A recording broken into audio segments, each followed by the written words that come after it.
So in retrospect, I've realized strategically, I should have given up the lap. I should have warmed up.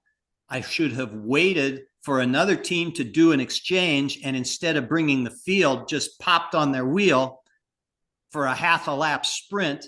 I would have been resting on their wheel up to full speed with a quarter lap on the rest of the group. I would have already been at speed with a quarter lap and my momentum, and it would be easier to unlap that way, because that's exactly what I did the following year when I had a team with Mark Dayton, Gary Rybar, and Mike Alexander, all Hall of Fame riders at Little Five. They were capable of winning without me.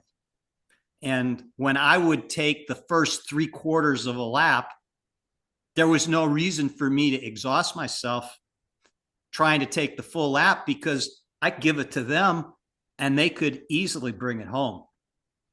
Even just one of them could bring back the rest of the lap, then exchange, and then the next one would go to the front. And we still had a guy who hadn't even got on the bike yet in reserve. And by that time, I was recovered as well. So anyway, we were that year in the sprint, I was up against a guy that had Nelson Vale's speed. This guy would have been national track team if he had been a serious full-time bike racer. And so I realized that I needed to control the sprint from the front, because he couldn't draft me and take a flyer and come around like he could on a bank track. I wouldn't have had a prayer to beat him. And he was leading. And with one to go, I came up next to him on the home stretch as we crossed the line, put my handlebars in front of his, and just looked at him and grinned. It's like, okay, you're stuck. You can't go anywhere. I own you right now.